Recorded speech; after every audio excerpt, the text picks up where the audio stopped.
Hello, this is Jagdamba Singh. Welcomes you all in political science class. We are continuing chapter number 3, which is politics of planned development, and this is the second part.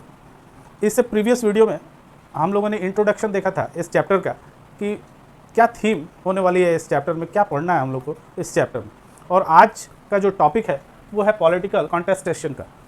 तो ये political कॉन्टेस्टेशन क्या होता है, इसको हम लोगों को समझना चाहिए। कॉन्टेस्टेशन का अर्थ होता है मुकाबला करना या संघर्ष करना। तो यहाँ किस मुकाबले और संघर्ष की बात हो रही है, इसको हम लोग समझेंगे। तो in previous class we discuss the story of Orissa and have some questions. पिछले वीडियो में मैंने आप लोगों को एक स्टोरी बताई थी उड़ीसा के, और कुछ प्रश्नों के साथ मैं छोड़ गया था आपको। वहीं से शुरुआत करेंगे कि उन प्रश्नों के जवाब आखिर किससे लिए जाने चाहिए। तो this question can not be answered bye expert. ये क्वेश्चंस के आंसर्स जो हैं कोई एक्सपर्ट नहीं दे सकते, क्योंकि एक्सपर्ट जो होते हैं किसी एक पार्टिकुलर क्षेत्र से रिलेटेड होते हैं। जैसे कोई माइनिंग का अगर है तो वो माइनिंग के संदर्भ में अपना ओपिनियन बता सकता है एक्सपर्ट। जो इन्वायरमेंट से संबंधित है वो इन्वायरमेंट के विषय में बता सकता है कि इन्वायरमेंट के लिए ये अच्छा होगा या नहीं होगा, या माइनिंग कैसे की जानी चाहिए, इस पर वो अपना एक्सपर्ट ओपिनियन देगा। लेकिन इनिशिएटिव कौन लेगा, ओवरऑल डिसीजन कौन लेगा कि वहाँ पर आयरन ओर को एक्सट्रैक्ट करना है, तो वो डिसीजन किसका होगा, वो इनिशिएटिव कौन लेगा कि यहाँ से इस काम को किया जाना चाहिए, ये आखिरी डिसीजंस कौन लेना हो। तो इसको हम लोग देखेंगे कि in a democracy such major decisions, इस तरह के मेजर डिसीजंस जो होते हैं वो डेमोक्रेसी में अगर देखा जाए तो शुड बी टेकन और at last approved by the people themselves. इसमें लोगों की सहमति होनी जरूरी है।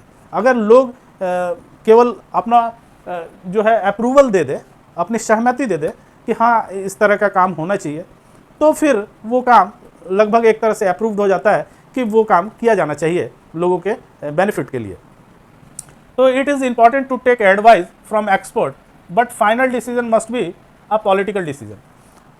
जब ये डिसाइड हो जाएगा, जब ये मेजर डिसीजंस पब्लिक ले लेंगे, तो पब्लिक खुद तो लेगी नहीं, पब्लिक अपना जो अप्रूवल है वो दे सकती है, वो अपनी सहमति दे सकती है पब्लिक। लेकिन ओवरऑल स्टेप्स जो उठाने हैं वो स्टेप्स उठाए जाएंगे बाय देयर रिप्रेजेंटेटिव, क्योंकि इन पीपल को रिप्रेजेंट कौन कर रहा है, उनके रिप्रेजेंटेटिव कर रहे हैं। तो सारे डिसीजंस अंततः उन रिप्रेजेंटेटिव के हाथ में है। पब्लिक जो अप्रूवल दे रही है उसको अप्रूव करने का अंततः जिसके हाथ में है ये सारी चीज़ें, वो है उनके रिप्रेजेंटेटिव। तो एक डेमोक्रेसी में उनके रिप्रेजेंटेटिव पीपल्स के जो होंगे वही डिसाइड करेंगे या अपना अप्रूवल देंगे, तब ये काम फाइनली माना जाएगा कि इस काम को किया जाना है। जब इस काम को किया जाना है, यानी कि वहाँ से निकाला जाना जरूरी है आयरन ओर्स को, तब फिर माइनिंग के एक्सपर्ट्स की ज़रूरत पड़ती है। फिर इन्वायरमेंट को क्या नुकसान होने वाला है ये देखा जा सकता है, वहाँ से कुछ एक्सपर्ट ओपिनियन ली जा सकती है। लेकिन पहला opinion, it is most important to advice from expert, but final decision must be a political decision. पहले रिप्रेजेंटेटिव ये तय करेंगे कि इस काम को किया जाना चाहिए या नहीं चाहिए। अगर लोगों का अप्रूवल इसको मिलता है तब रिप्रेजेंटेटिव उसको ओके करेंगे, और फिर तब एक्सपर्ट्स के ओपिनियन उस पर लिए जाएंगे कि इसको किस ढंग से किया जाए कि लोगों को नुकसान ना पहुंचे या इन्वायरमेंट को नुकसान ना पहुंचे। इस चीज़ को तब देखा जाएगा। Taken by people representative who are in touch with the feelings of the people. ये रिप्रेजेंटेटिव इसलिए लेते हैं क्योंकि ये सेंटिमेंट्स को जानते हैं पीपल के, उनके सेंटिमेंट्स को उनको फील करते हैं, क्योंकि ये उन्हीं के द्वारा चुने गए हैं और इनको अंततः वही करना है जो पीपल्स का डिमांड होता है। तो ये उनकी फीलिंग को समझते हुए किसी निर्णय पे पहुंचते हैं। तो इस तरह के जो मेजर डिसीजंस लिए जाते हैं दे आर टेकन रिप्रेजेंटेटिव के द्वारा, पीपल के बिहाफ में ये सारे डिसीजंस लिए जाते हैं। After the independence our country has to make a series of major decisions. जब आज़ादी मिल गई उसके बाद एक सीरीज़ शुरू हो गई मेजर डिसीजंस लेने की, क्योंकि अब डेवलपमेंट करना बहुत ज़रूरी था और उसके लिए ज़रूरी था कि मेजर डिसीजंस लिए जाए। All this decisions were bounded together by shared vision और मॉडल ऑफ इकोनॉमिक डेवलपमेंट। इन सबको एक जगह इकट्ठा किया गया, इन सारे डिसीजंस को एक जगह इकट्ठा किया गया, और ये शेयर्ड विजन जो था that was known as the model of economic development, और इसको मॉडल ऑफ इकोनॉमिक डेवलपमेंट का नाम दिया गया। ये सारे डिसीजंस एक जगह एकत्र किए गए, इकट्ठे किए गए। Everyone agreed that development of India should mean both. जो इंडिया के लोग थे उनका ये मानना था कि दो चीज़ें जरूरी हैं इकोनॉमिक डेवलपमेंट में, वो है economic growth and social and economic justice. केवल इकोनॉमिक ग्रोथ नहीं चाहिए, उसके साथ सोशल और इकोनॉमिक जस्टिस भी चाहिए, उसके साथ न्याय होना चाहिए, सोसाइटी के साथ न्याय होना चाहिए। ये नहीं कि अन्यायपूर्ण ढंग से डेवलपमेंट किया जाए और उसका बेनिफिट लोगों को ना मिले। तो ये सारे डेवलपमेंट के काम लोगों के लिए किए जाने चाहिए, यानी कि ये सारे डेवलपमेंट के काम जो होंगे वो इकोनॉमिक ग्रोथ तो होगा ही होगा, उसके साथ साथ सोशल जस्टिस भी लोगों को प्रोवाइड करेगा। ये नहीं कि लोगों के साथ इनजस्टिस किया जाए और डेवलपमेंट किया जाए, तो इससे लोगों का नुकसान होगा। यानी लोगों को मद्देनज़र रखते हुए, ध्यान रखते हुए उनका, और तब फिर इकोनॉमिक डेवलपमेंट किया जाए। There was a disagreement on the kind of the role of the government must play in ensuring growth and development. जो ग्रोथ और जो डेवलपमेंट होगा इसको इंश्योर करने में गवर्नमेंट का रोल क्या होने वाला है, the role that the government must have, कि क्या रोल गवर्नमेंट का होने, इस पर डिसएग्रीमेंट था। यानी कि एक डिसएग्रीमेंट था कि ये जो ग्रोथ होने वाला है और जो डेवलपमेंट होने वाला है इसमें गवर्नमेंट का क्या रोल होगा, इसको लेके लोगों के बीच में डिसएग्रीमेंट था। ये डिसएग्रीमेंट क्यों था, इसको समझने के लिए हम लोगों को कुछ क्वेश्चंस देखने होंगे कि क्या वो रीज़न थे जिनके कारण ये डिसएग्रीमेंट गवर्नमेंट को लेके था, कि गवर्नमेंट कहाँ तक किसी डेवलपमेंट के काम में इंटरफियर कर सकती है। इन सारी चीज़ों पे एक डिसएग्रीमेंट था और इन प्रश्नों से उसको समझने में मदद मिलेगी कि was it necessary to have centralize institutions to plan for the entire country. जब हम लोग किसी डेवलपमेंट को प्लान कर रहे हैं तो उसको प्लान करने के लिए एक अथॉरिटी होनी चाहिए। क्या वो अथॉरिटी सेंट्रलाइज होनी चाहिए या स्टेट वाइज होनी चाहिए, ये एक मुख्य विवाद का केंद्र रहा।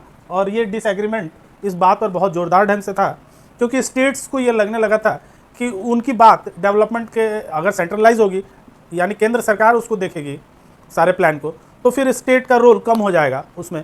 तो यहाँ स्टेट वर्सेस सेंटर का मामला सामने आ रहा था और स्टेट गवर्नमेंट का ये मानना होता है कि वो रीजनल जो उनके स्टेट से रिलेटेड मैटर्स हैं उनको वो ज़्यादा अच्छी तरह से समझ पाते हैं सेंटर की अपेक्षा। तो यहाँ ये प्रश्न उठा था कि was it necessary to have a centralize institution, कि कोई सेंट्रलाइज इंस्टीट्यूशन है जो प्लान करेगी सारे डेवलपमेंट के कार्य को। सेकंड जो क्वेश्चन था, should the government itself run some kind of industries and business, कि क्या कुछ इंडस्ट्री और कुछ बिजनेस को खुद अपने से गवर्नमेंट चलाएगी उनको अपने बेस पे। जैसा कि आज हम लोग देखते भी हैं कि कुछ इंडस्ट्रीज़ जो हैं वो गवर्नमेंट के द्वारा हैंडल किए जाते हैं, उनमें गवर्नमेंट का कंट्रीब्यूशन सबसे ज़्यादा होता है। तो जैसे रेलवेज़ है तो पूरे रेलवे को चलाने की जिम्मेवारी अंततः गवर्नमेंट की है। तो ये प्रश्न उस समय उठा कि should the government itself run some key industries and business, कि क्या कुछ की इंडस्ट्रीज़ को और बिजनेस को गवर्नमेंट को अपने हाथ में रखना चाहिए, उनको अपने कंट्रोल में रखना चाहिए। थर्ड क्वेश्चन हम लोग देखते हैं कि how much importance need of justice if it deferred from the requirement of economic growth. अगर इकोनॉमिक ग्रोथ बहुत रिक्वायर्ड है तो वहाँ फिर कितना इंपॉर्टेंस दिया जाएगा जस्टिस को। जस्टिस से मतलब यहाँ सोशल जस्टिस से है कि सोशल जस्टिस को कितना ध्यान दिया जाएगा। अगर इकोनॉमिक ग्रोथ बहुत ज़रूरी हो, बहुत इसेंशियल हो कोई काम को करना, वहाँ सोशल जस्टिस को कितना इंपॉर्टेंस दिया जाएगा। तो ये सारे प्रश्न जो हैं बहुत इंपॉर्टेंट थे और ये बता रहे थे कि कुछ डिसएग्रीमेंट गवर्नमेंट के पावर्स को लेके है कि ये सारे डेवलपमेंट के काम कहीं सेंट्रल गवर्नमेंट अपने पास तो नहीं ले लेगी, या फिर जो यहाँ हम लोगों ने देखा कि कुछ की इंडस्ट्रीज़ को गवर्नमेंट चलाएगी या नहीं चलाएगी। ये सारे प्रश्न उस समय उठ के आए और इनसे कैसे निकला गया बाहर, इसको आइए समझते हैं। आइए इन क्वेश्चंस के जवाब को ढूंढने की कोशिश करते हैं कि each of this questions involve contestation which has continued ever since. ये जो प्रश्न थे इसने ही सारे कॉन्टेस्टेशंस को खड़े किए, सारे संघर्ष और सारे जो मुकाबले थे यहीं से शुरू हुए और ये मुकाबले जो थे वो अभी भी कंटिन्यू हैं। ऐसा नहीं है कि इनको रिजॉल्व कर लिया गया या हमेशा के लिए समाप्त कर दिया गया। ये प्रश्न आज भी उतने ही रेलिवेंट हैं जितने उस समय थे। तो each of this question has political consequences, और इस बात को हम लोगों को समझना होगा कि ये जितने भी प्रश्न हैं इनके परिणाम पॉलिटिकल हैं, इनके परिणाम राजनीतिक हैं और राजनीतिक जब परिणाम आएंगे तो चीज़ें राजनीति से जुड़ जाती हैं। तो most of this issue involve political judgment, और ये सारी चीज़ें पॉलिटिकल जजमेंट पर निर्भर थी and required consultation among political parties, और पॉलिटिकल पार्टीज आपस में बैठकर इन सारी बातों पर निर्णय करना था उनको, and approval of the public, और अंत में इन सारी चीज़ों पे पब्लिक का अप्रूवल मिलना था। तो जो भी इस टाइप के प्रश्न हैं, इन ये पॉलिटिकल कॉन्सिक्वेंसेस लिए हुए हैं और इनको पॉलिटिकल पार्टी आपस में बैठकर इन बातों को सुलझाती हैं और फिर अंततः लोगों का अप्रूवल, पब्लिक का अप्रूवल इन कार्यों को मिलता है। That is why we need to study the process of development. इसलिए हम लोग इस प्रोसेस ऑफ डेवलपमेंट को पढ़ाई करते हैं as a part of history of politics in India, कि ये पॉलिटिक्स का पार्ट है इंडियन हिस्ट्री का, इसलिए इसको पॉलिटिकल हिस्ट्री में हम लोग इंडिया के पढ़ रहे हैं। तो इसकी आवश्यकता सिर्फ इसलिए है कि ये चीज़ें पॉलिटिक्स से जुड़ी हुई हैं, तो उसके इतिहास को भी हम लोग पॉलिटिकल हिस्ट्री में as a student of politics हम लोग इसको पढ़ते हैं। तो उम्मीद है बच्चों कि आप लोग को कॉन्टेस्टेशन समझ में आया होगा कि ये पॉलिटिकल कॉन्टेस्टेशन क्यों है डेवलपमेंट को लेकर के। तो इस वीडियो को शेयर कीजिए अपने दोस्तों के साथ, लाइक कीजिए और सब्सक्राइब कीजिए। Thank you.